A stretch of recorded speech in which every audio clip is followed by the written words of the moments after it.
The Nintendo Direct for June 2026 is finally behind us, and I have some thoughts.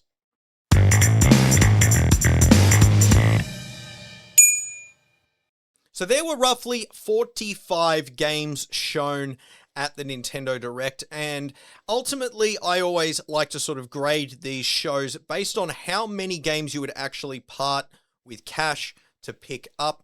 And I think we're sitting roughly around that 10 to 12 mark for me, so I'm pretty happy with the event overall, but I can understand why people wouldn't be. And that's why I'm calling this Direct almost the catch-up Direct. If you've only been playing on Nintendo for the last 5 years or so, there are a lot of games coming to the Switch 2 this year that were shown in this Direct that you could definitely be excited for.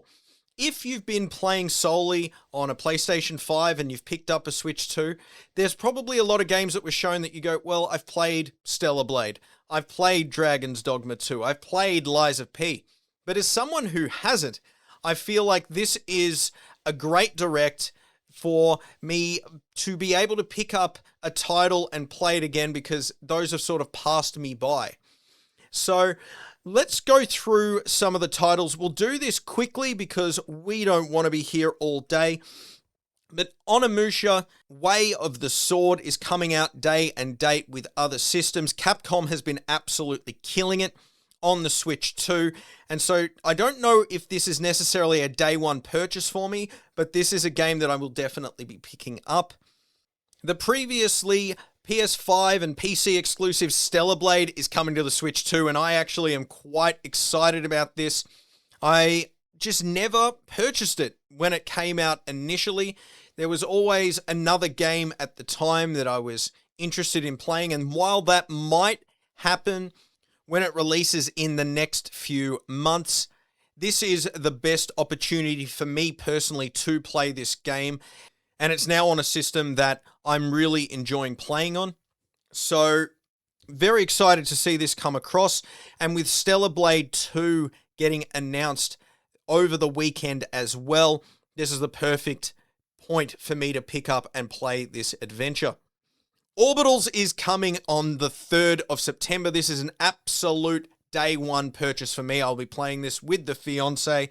We're big fans of It Takes Two and Split Fiction, and this looks to be heavily inspired by that style of gameplay, and I'm bringing that beautiful 80s sort of anime style to it. I think this is going to be a sleeper hit. I really could see this coming across as a title that gets so well reviewed that it's in that sort of game of the year conversation.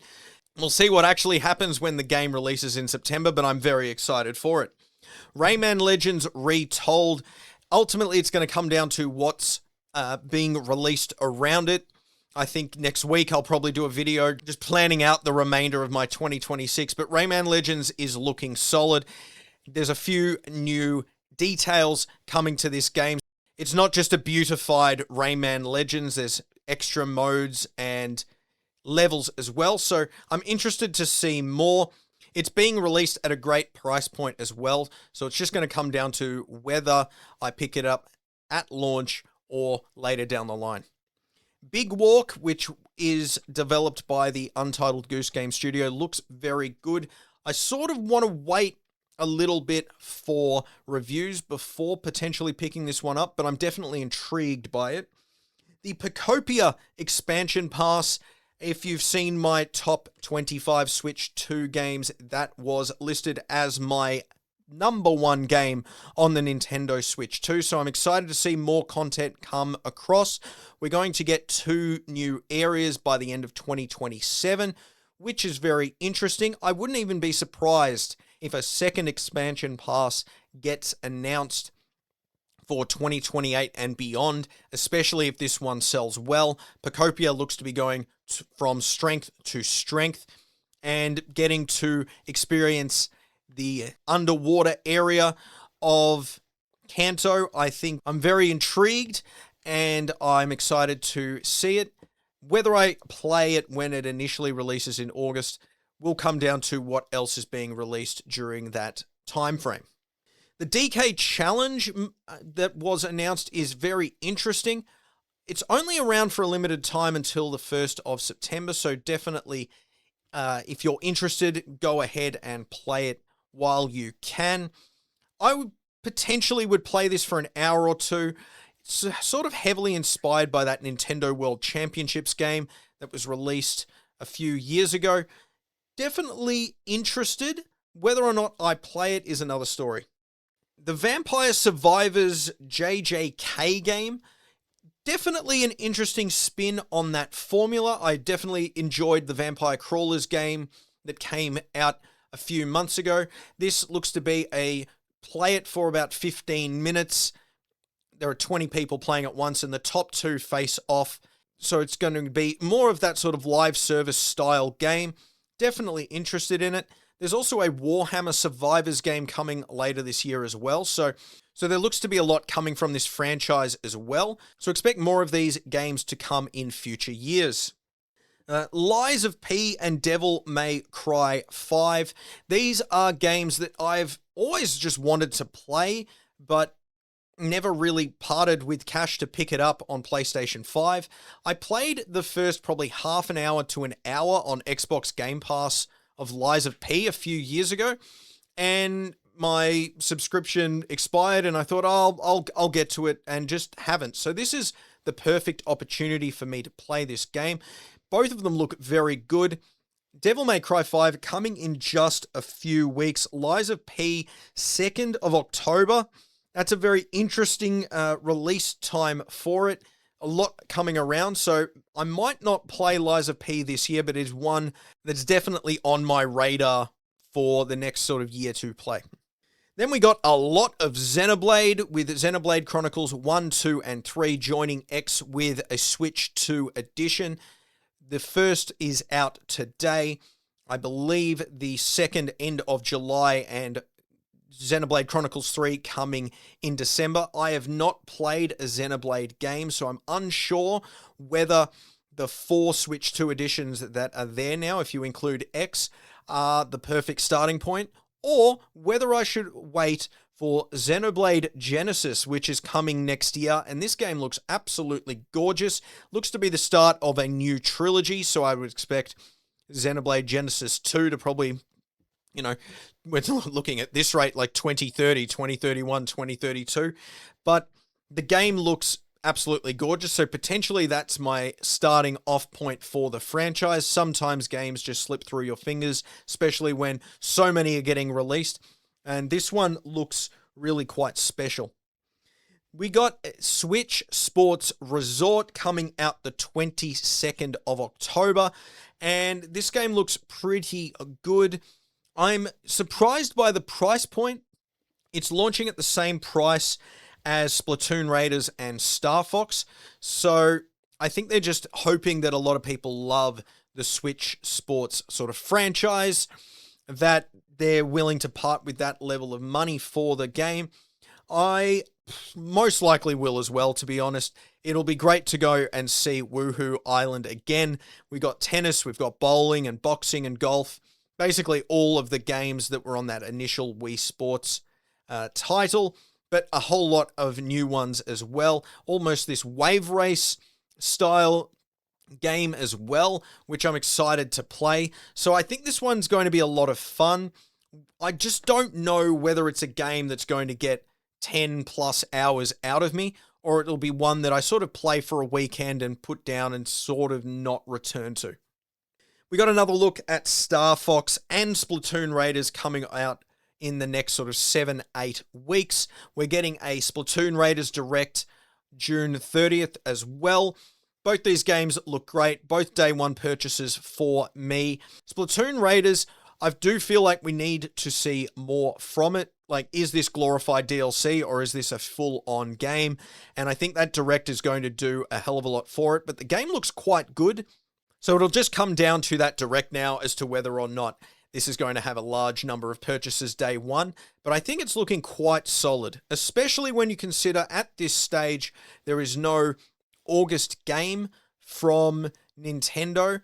And so I think they're hoping that this game is going to carry the torch from the end of July all the way to Fire Emblem in September.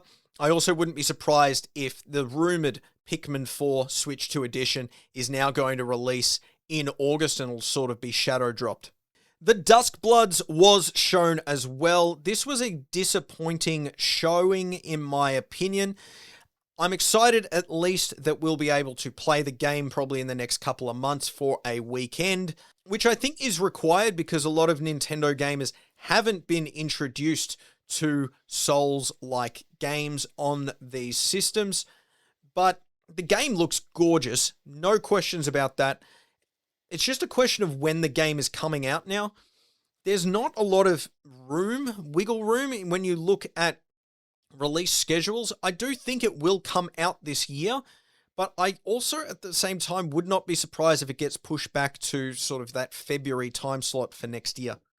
There were a few other big announcements as well. Metaphor is coming across. I played this game in 2024. Game is excellent. I'm sure it'll play great on Switch 2 as well. I'm excited to see Rise of the Tomb Raider come across out today. Love this franchise. I'm very tempted to buy it. I just don't know when I'm going to be able to play it. The 2013 Tomb Raider game came to Switch 2 back in December. I bought it, still haven't played it, and so I wonder if I'll fall to the trap of this one as well. But the last two announcements were the big show stealers. Kingdom Hearts 1, 2, and 3 coming out in October. And in Australia, they are launching at $60 each, but you can buy a triple pack for $115, so cheaper than buying two.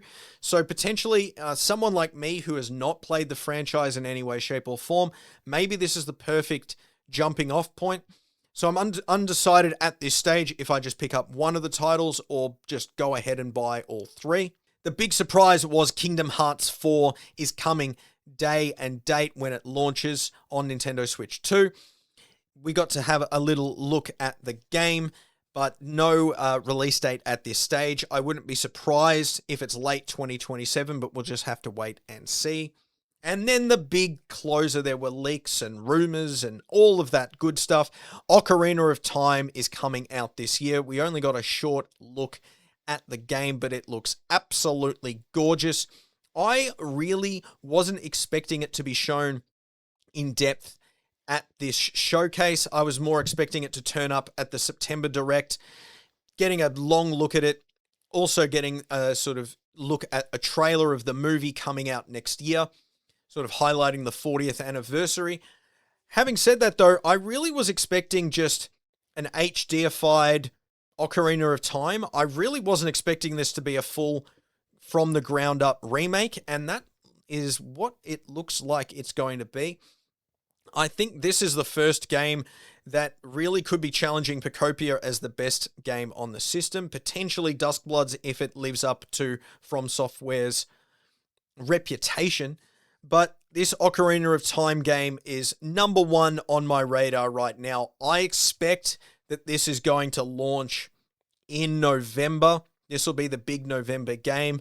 I would be anticipating that it will launch on the 5th of November. I believe that's the first Thursday of November. I do think they want to stay out of the way of GTA 6, even though GTA 6 won't be coming to the Switch 2 at launch. And I'm very, very excited. This is one of the greatest games of all time.